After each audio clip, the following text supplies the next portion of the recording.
my channel. My name is Martine, and if you are new here, I do videos on Vedic astrology mainly, but also with some tropical insights, and I focus on both relationship and natal astrology. And if you like this video and you would like to hear more content from me, please like, subscribe, hit the notifications bell to see when I will post a new video. And also, if you're interested in a personal consultation, I do consultations on a wide variety of topics. Please check out the video description. I will leave my contact information there. Thank you.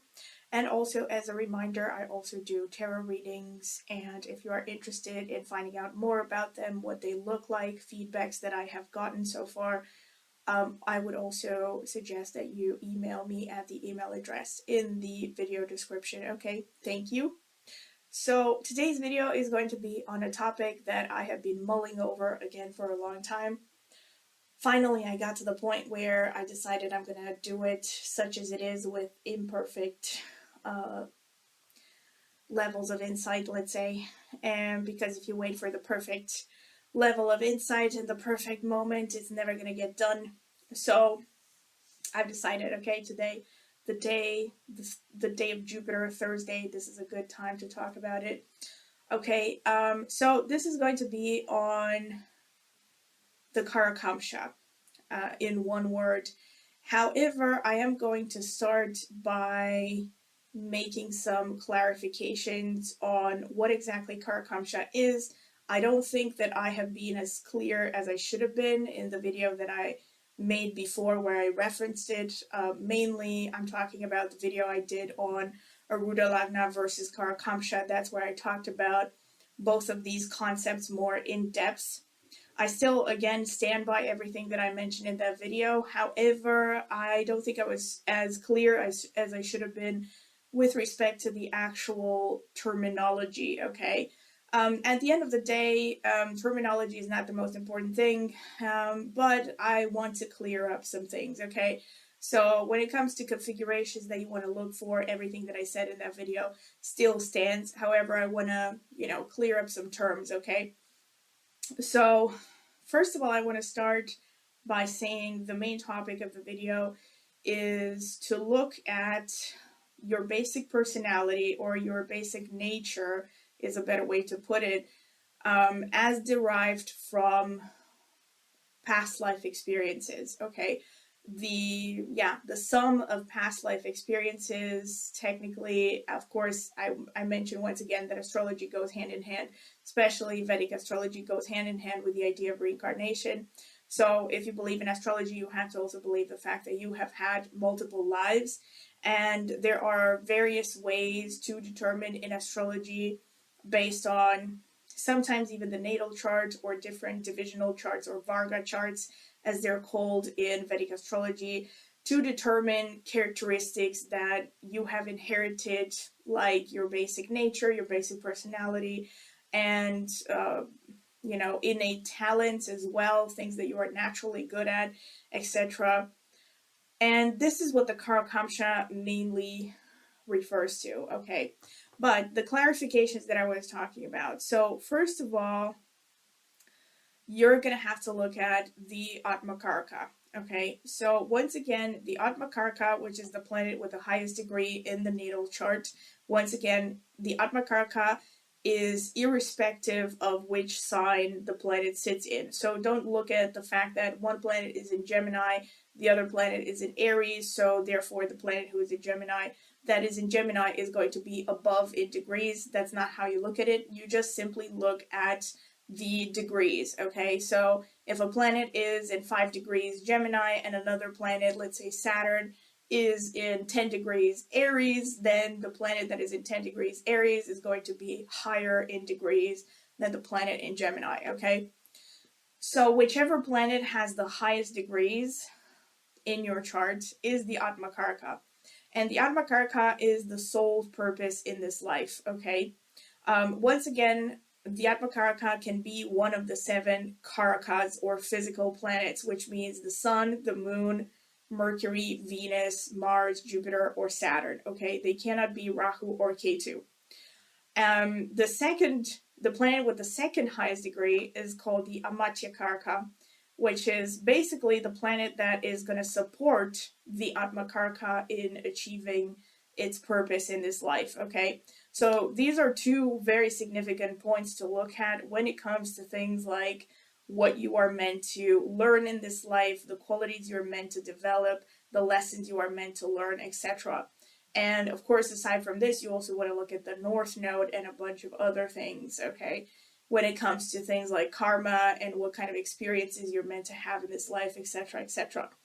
However, the Atmakaraka is the one thing by which you determine the Karakamsha.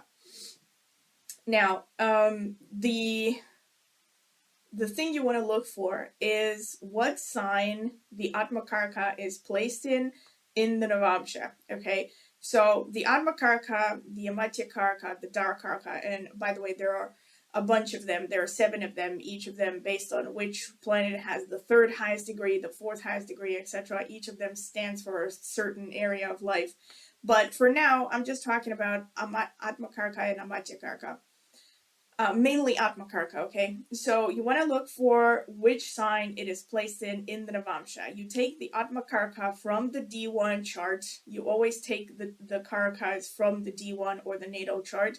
And for the Atmakaraka, you check the sign that it sits in the Navamsha. And that sign is going to be called the Swa, okay? And the Swa then becomes the frame of reference, or like the reference by which you look at the Navamsha and then the D1 chart. And in the D9, okay, the chart that is built around the Swa, having the Swa as the ascendant, is called the Swamsha. Okay, in the D1 chart, you take the Swa again. It's the same sign from the Navamsha. So let's say your sun is Atmakaraka. Atmakaraka is in Cancer, let's say in the Navamsha. Okay, now you take the Cancer sign as the ascendant in the Navamsha. You don't change anything else except the fact that now Cancer becomes the ascendant. Okay, you look at the rest of the houses, the rest of the planets, where they fall based on their placements and signs and all that. And that's how you analyze the Swamsha. Okay, now in order to look at, you also have to look at this, equally important is to look at this from the D1 or the natal chart. So you take the Swa, which let's say in this case, this example is Cancer, and you take Cancer as the ascendant in your D1 chart, and then you look at how all the other planets are placed. And the chart that is derived with the Swa as the ascendant in the D1 or the natal chart is called the Karakamsha. Okay. Now, again, even with these, I have heard various debates. Some people say the Swamsha is the ascendant, the Karakamsha is the ascendant, that it's simply the Swa itself is either called Swamsha or Karakamsha, depending on how you look at it, whether it's in D9 or in D1. In any case, you have to look at both of these, both the D9 and the D1 equally, to understand a person's nature and past life experiences, okay? And as I have mentioned in the Arudha Lagna video, the 3rd house from the Karakamsha, or the 3rd house from the Swamsha, shows the nature of a person deep down. And I also mentioned in that video that unlike the Arudha Lagna, which is out there for everyone to see, the Arudha Lagna shows how other people perceive you. So it's like the illusion that you cast in the Maya, quote unquote, the world of material illusion. And the difference is that with the Karakamsha, this is who you are inside, okay? So these are parts of you that nobody can see. And they're like deep down to the core of your being, okay? So the 3rd from the Karakamsha shows your personality, your nature, your level of courage, okay? Your basic MO, modus operandi. Not just the 3rd, but the 1st as well. So the Swa itself, okay? Any planets that are sitting in the Swa, the Lord of the Swa, where it is placed, all of these things will paint a picture of your basic personality, your basic inner nature that is hidden from view, okay? And aside from this, of course, there are plenty of things that you can derive by looking at the Karakamsha or the Swamsha. But for now, in this video, I want to focus on the first, the third, the fifth houses, okay? Which will show, the first and the third house will show your basic nature, okay? Whether you're a fierce person, whether you're, you know, a merciful person, whether you're kind-hearted, etc. Your basic modus operandi. And then the fifth from the Karakamsha or the Swamsha shows innate talents, gifts that you are bringing from past reincarnations, okay, so to speak. And I have a bunch of examples to look at. So first of all, I'm going to talk about Vivien Leigh. I'm going to show the chart on the screen. And let me see. So in the D1 chart, first of all, I have underlined what the Atmakaraka is in the left in the table, where you can see her Mars was at 29 degrees Gemini, okay? There was no other planet that was above 29 degrees Gemini. So, not just Gemini, but I mean in any sign, okay? The second highest, or the Atmakaraka, would be Venus with 26 degrees Virgo. But the Atmakaraka, right, this is what we are interested in. The Atmakaraka was Mars. Mars was very strong in her chart. She also had, I think, let me see. No, but it was really strong in her chart. Okay, so Mars was Atmakaraka. Now, looking at the ninth harmonic, by the way, this is a small specification. Ninth harmonic in Astro.com is the same as the Navamsha, or the ninth divisional chart, which is derived based on the ninth house of the D1, based on certain mathematical calculations, okay? But you don't have to worry about them because plenty of calculators do the calculations already, okay? So you look at where is Mars placed in the Navamsha. Okay, so Mars, the symbol for Mars is basically the same as the symbol for masculine, okay, or male.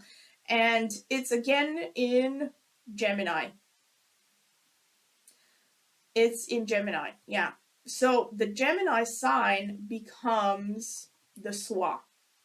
And also, can I just make this as a side note, this shows that her Mars was particularly strong, which makes sense because she was a very willful person. Her Mars was particularly strong because it's so-called Vargotama, which means that it's in the same sign in the D1 and the D9 chart, which makes a planet or a point particularly powerful and important for the native, in the native's psychological makeup, let's say. Okay. And now, looking at the Swa,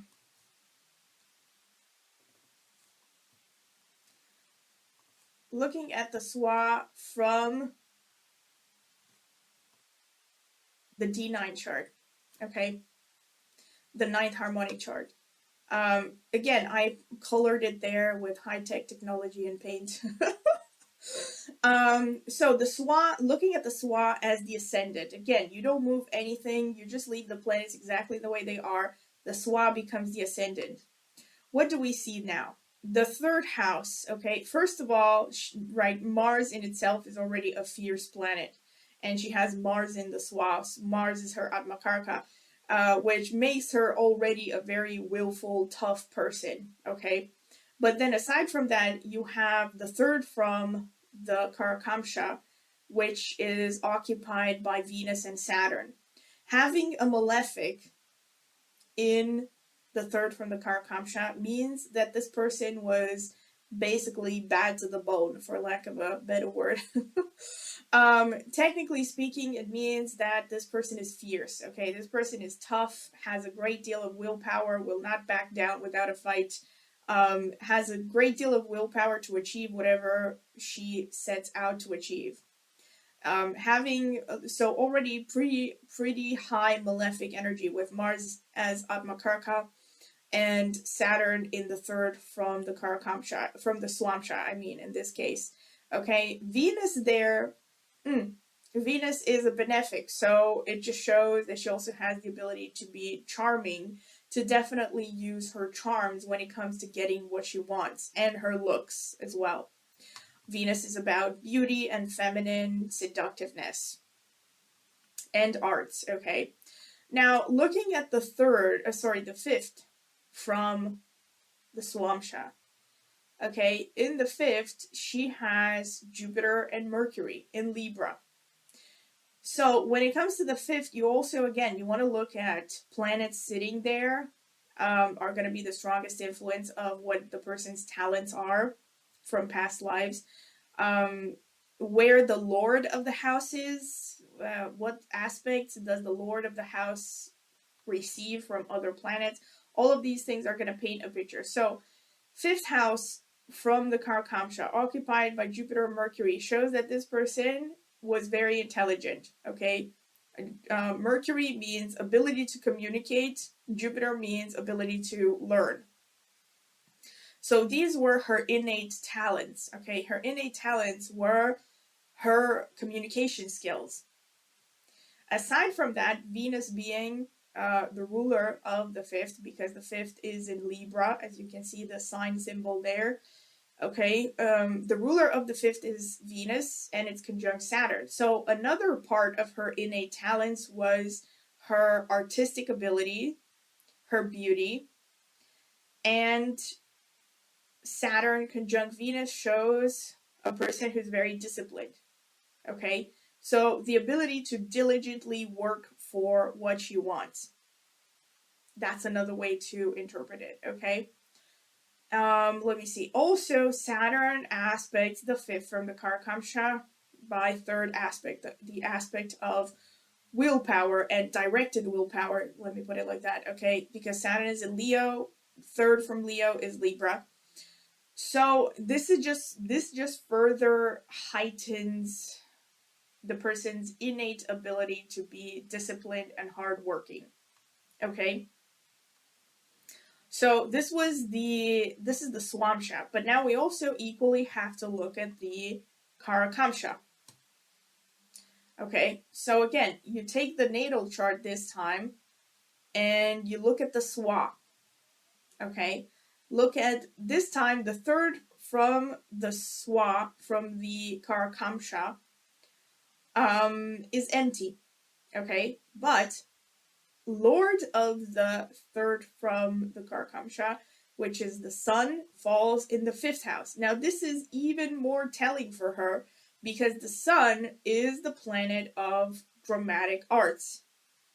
The Sun, more than any other planet, connects to acting abilities, okay, and creativity, and leadership ability, and ability to basically be center stage and keep everyone's attention on you. So, Sun in the fifth from the Karakamsha further heightens the fact, emphasizes the fact that she had some innate talent to be a performer, okay? To hold the center stage, especially when it comes to dramatic arts. And as far as I have heard, she did show interest and abilities in dramatic arts from a very young age. For instance, she famously used to recite songs instead of singing them because she felt it was more dramatic or something like that from a young age. Okay, so yeah, this is what I could say. Again, of course, there are loads of things that I could say about her chart, but that would take forever. I'm only going to look at these parts that I mentioned, okay? The first house, the third, the fifth houses, okay? To look at innate talents and nature of a person. Okay, now let's look at Angelina Jolie. Okay, Angelina Jolie, natal chart, okay? You can see the natal chart on the screen. She has Mercury as Atmakaraka, okay? Mercury is the planet with the highest degree. Second highest degree is, let me see, Jupiter, right?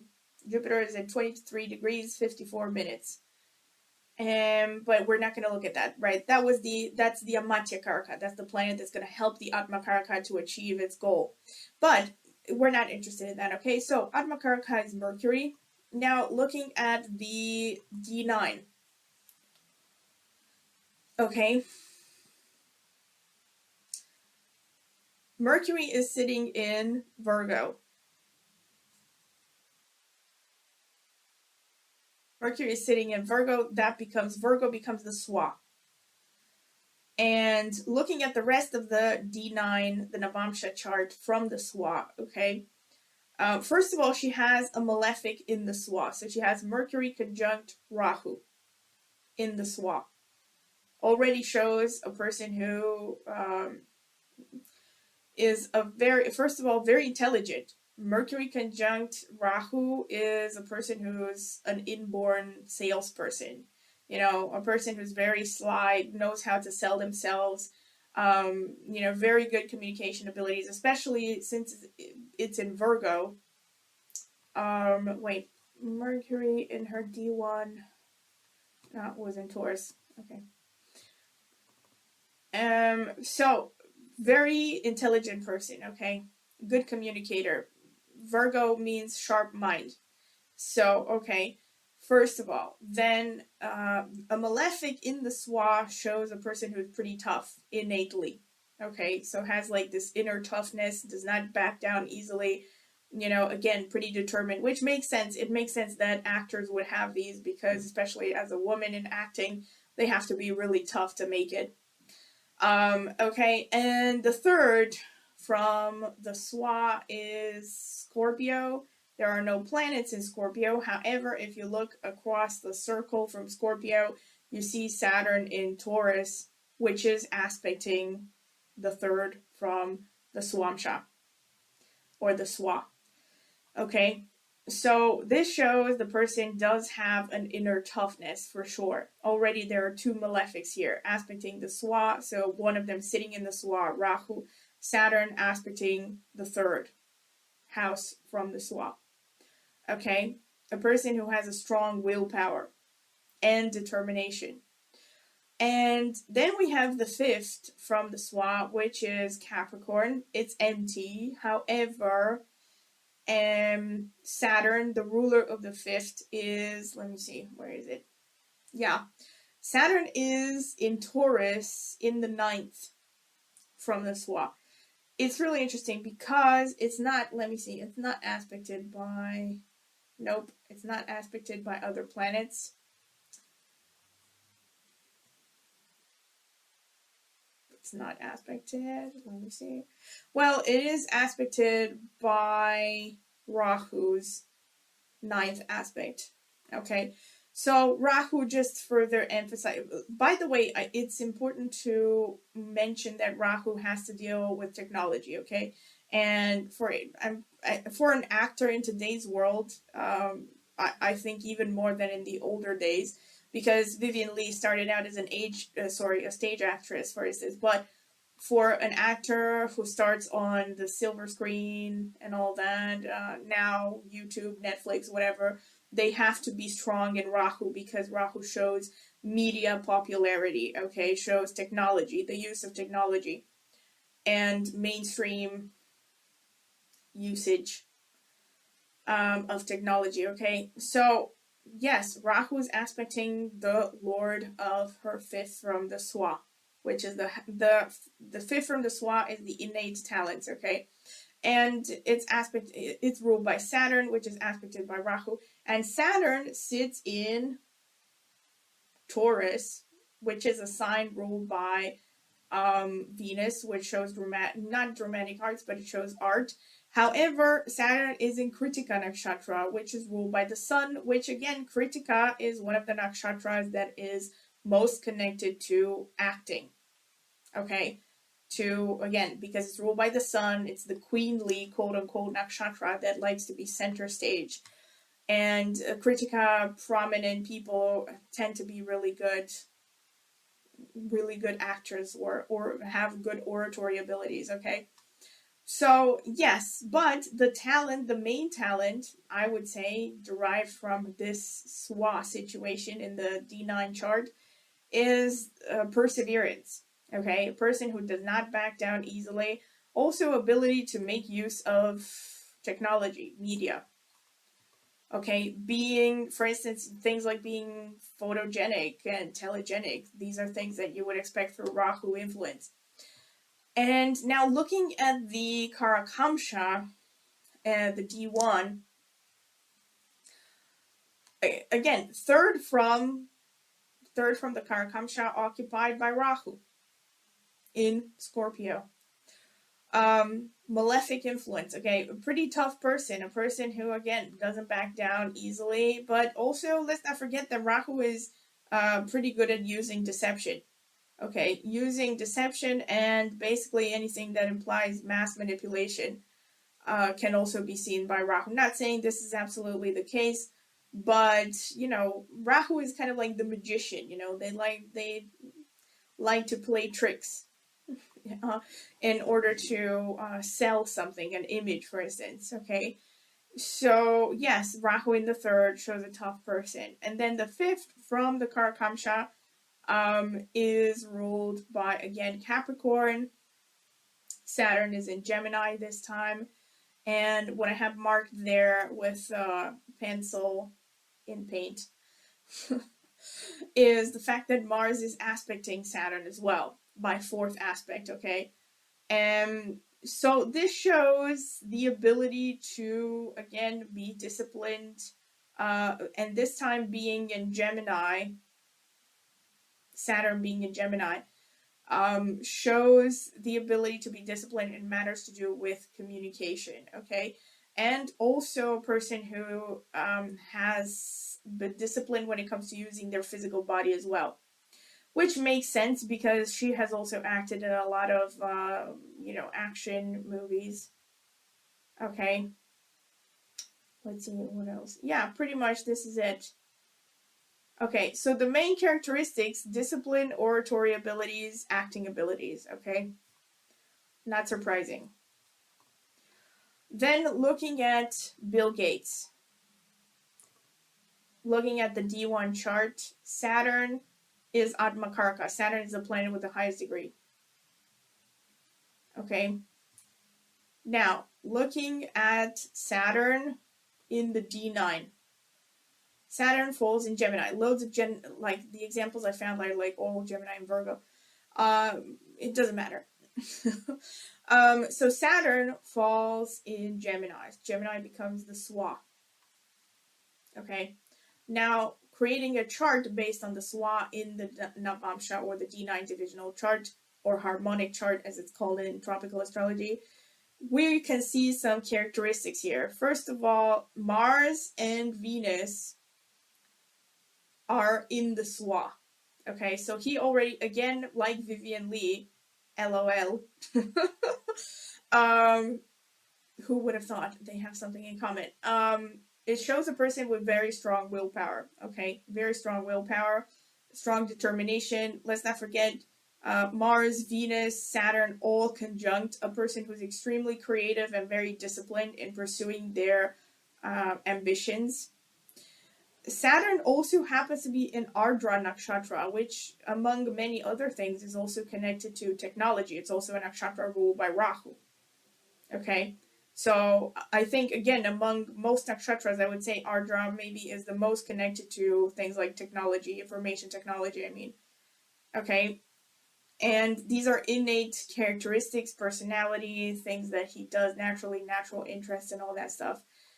So that's the Swa. The third from the Swa, occupied by Ketu. I really thought this was a little bit funny because, like, remember all those rumors that I don't know if the rumors were directly about him, but I heard about loads of people who are in power or like they're very famous. There are all these rumors that they're doing satanic rituals and whatever. I would not be 100% surprised at this point by anything.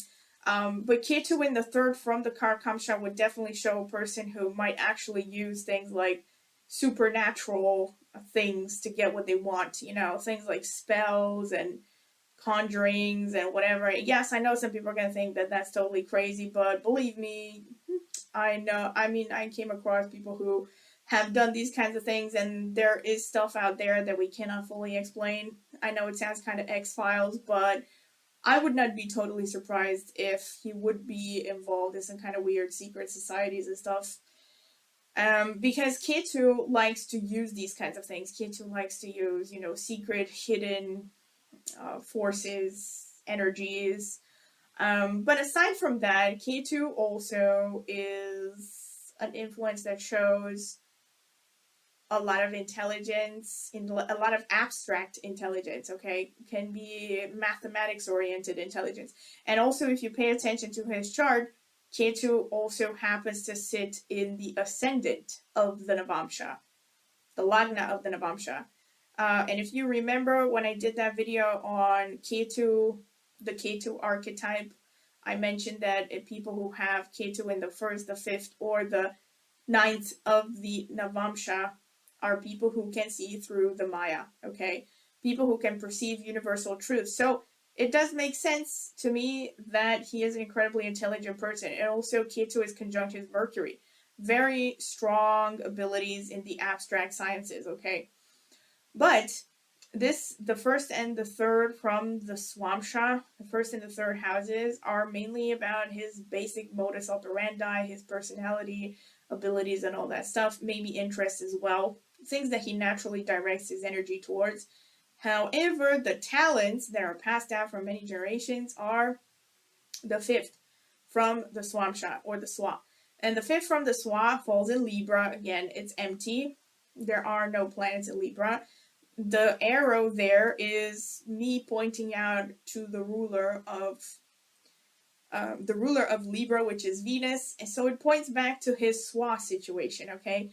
So he has Venus conjunct Saturn and Mars.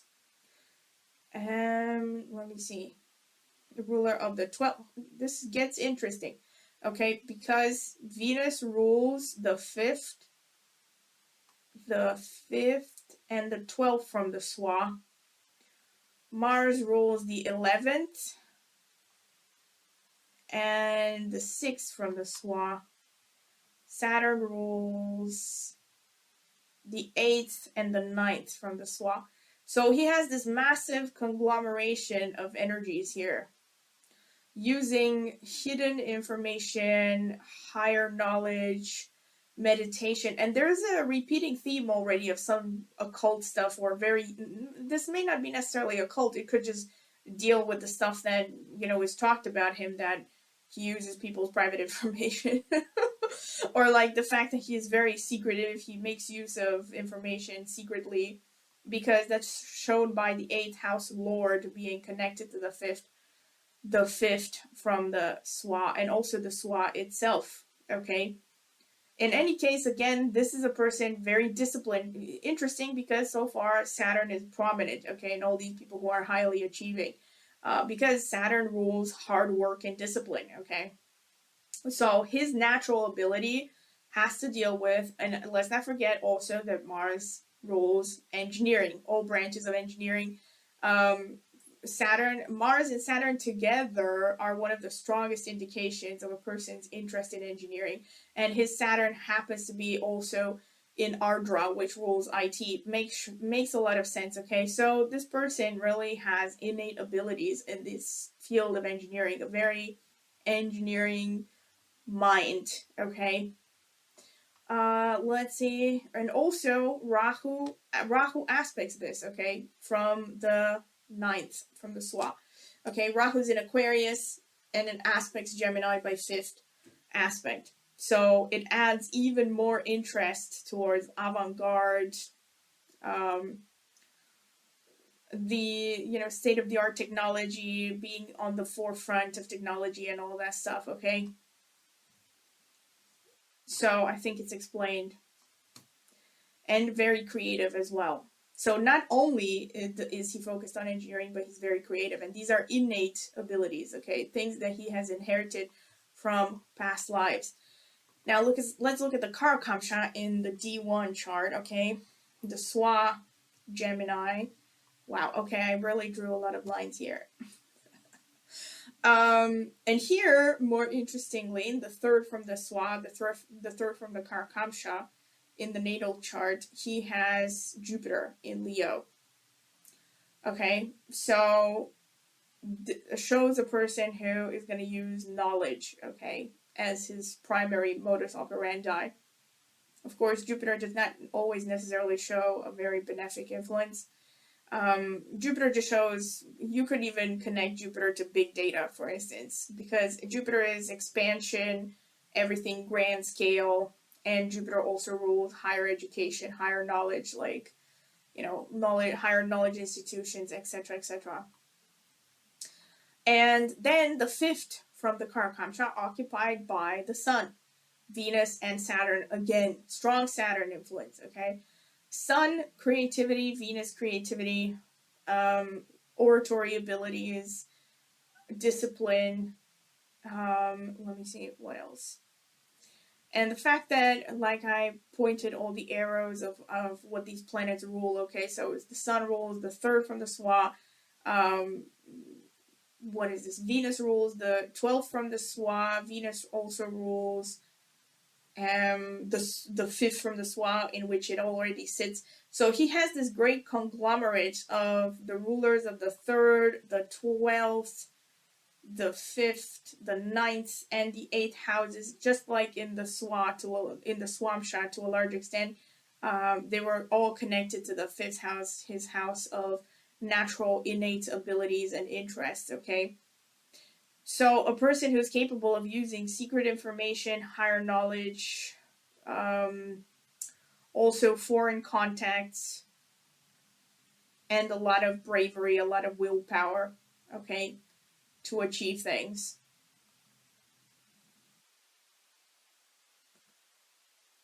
And very creative. Did I mention that? Very, very creative. Ruler of the fifth in the fifth. Okay. Pretty much. And then also, what you also notice here, unrelated, is that he has Mars conjunct Mercury. So, again, Mars conjunct Mercury shows a mind that is focused on engineering. Okay, a mind that is focused on concrete solutions to concrete problems, to real problems, I mean. Okay, so this has been what I could say about him. Let me see, what else did I have here. All right, the president of Russia, he who must not be named. So let's check out his Atmakaraka is Mercury, and it's in Virgo in the natal chart. Doesn't matter what it is in the natal chart. Yeah, okay. Similar to Angelina Jolie. This is unbelievable. I think right. I think I mentioned this. So Angelina Jolie also has Mercury as Atmakaraka and Jupiter as a Atmakaraka, just as the president of Russia. Isn't it interesting? Okay, so Mercury in the D9 chart, where does it fall? It falls again in Virgo. So again, once again, first thing you can say about this is that Mercury is very strong in this person's chart. This person is very intelligent because it's in the same sign in the D9 as well as in the D1, which makes it Vargotama. Very intelligent person, unfortunately. Okay, so the Swa in the Swamsha. And okay, here, first of all, Mercury Rahu conjunct. So already a malefic in the Swa. Okay. What is more interesting here, and this is something that got me thinking, and most likely I'm gonna make a separate video about this, is that Jupiter, he also has Jupiter in the third from the Swa. And which really kind of surprised me. But then you also, when you look at Jupiter, Jupiter is not particularly healthy. Jupiter is in 28 degrees Scorpio in Jyeshta, a nakshatra that once again is notorious for using occultism, talismans, curses, aside from using things like intimidation methods and scare tactics to destroy their opponents. So Jupiter, even though Jupiter is the great benefic, it's not a particularly healthy placement here. Jupiter in Scorpio, and then it's also opposite, or is it not? No, it's not opposite because Mars is in Aries, right? But Mars aspects the third from the Swa. because so Mars aspects the 8th house from where it sits. And Mars here is in Aries. It aspects Scorpio by 8th aspect. Okay, so it aspects the 3rd from the SWA. A person who is not, Mars more than other malefics, more than the other 3 malefics, which are Saturn, Rahu, and Ketu. And Sun is a mild malefic, like I mentioned. But more than the other malefics, Mars is the one most likely showing that a person is capable of violence, okay? And all kinds of like rough tactics to get what it wants. Okay, yeah, so the nature of the person is fierce, even just looking at the Swamsha. I'm going to look at the Karakamsha in a bit. Innate talents. 5th from the SWA is in Capricorn. The ruler, Saturn, is in Leo. Any aspects? No, but Leo is again a planet. A sign that has to deal with authority, okay, and government issues. But it's really inconclusive to look at just these placements, okay? Let me see.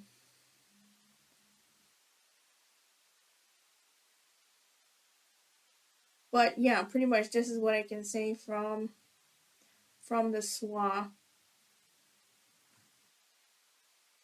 Okay, so looking at the Karakamsha. Karakamsha is, okay, the SWA in the D1 is in Virgo as well. And again, you see more malefics here. So in the Swamsha, he had Rahu right in the ascendant, right in the SWA in the D9, and here he has Saturn, okay, and the Sun, which is a mild malefic. But here you have the reinforcement of the theme that this person is very seeking of authority positions, okay? Sun and Saturn are the 2 planets that are most connected to politics. The Sun being the king archetype, the Saturn being the, let's say, president archetype. Basically, the Sun would be capitalism and Saturn would be socialism. I think I've talked about this in several other videos. And yeah, whatever. But yeah, the 3rd from the SWA is empty, but it's ruled by Mars, which is a malefic in itself. And wait, is Mars influenced by other planets? Not really. Nope. Well, yes, Mars is aspected by Jupiter, but that's a mild aspect, and his Jupiter is pretty trashed as well. It's in Aries, so loads of Aries and Mars in this person's chart. A lot of Kritika, Nakshatra as well. Anyway, the 3rd. Let's look at the 5th. From the Karakamsha. The 5th is occupied by Rahu, okay? Person who is well versed in the art of deceit. Pretty much, of course, it doesn't automatically mean that any person who has strong Rahu is going to be deceitful, but they definitely have the ability. And it's in the sign of Capricorn, which makes it particularly focused on gaining power and status. The ruler of the 5th, as I have pointed with the arrows, is Saturn. It's conjunct Mercury and the Sun, right? So his talents are connected to basically knowing how to bamboozle the masses, or basically how to be a leader in today's world, quote unquote. Also, Saturn rules the 5th, the 6th. Okay, so he has a conjunction between the rulers of the 12th, the 10th, the 5th, the 6th, and the 1st itself. Okay, so the SWA itself. So this person's talents really unite a lot of different areas. Okay, so this person is really good at using hidden information. The 12th house has to do with foreign affairs, exports, trades. 10th house, again, is a house of social status, of politics. The 1st house is the house of the physical body, the personality. A person who is well known, who puts himself out there, you would expect this person to have strong 1st house influence. And then you have the 5th and the 6th. Both the 5th and the 10th houses, again, by virtue of their natural rulers, are connected to government, connected to putting on a show as well. The 5th house having oratory abilities. Okay. 6th house is also the house of service. Oh, the irony. Okay. Yeah, but pretty much this person's innate abilities. And again, once again, Saturn, y'all.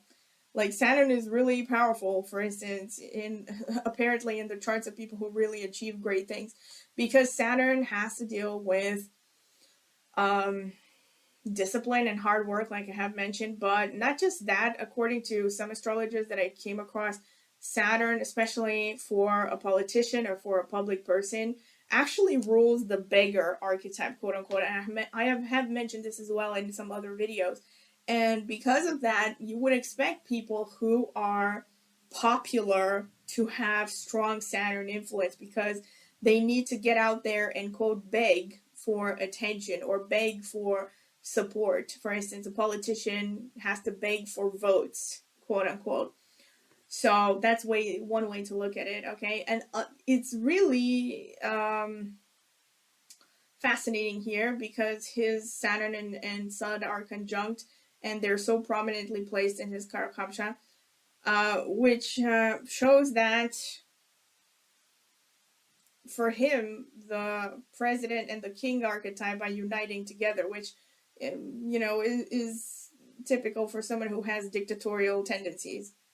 Because in the old age, the king was the person who was like the god's representative on earth and had absolute power of decision over its subjects, okay? So this person has the ability to kind of present himself as a servant, quote unquote, because he has a lot of Saturn as well.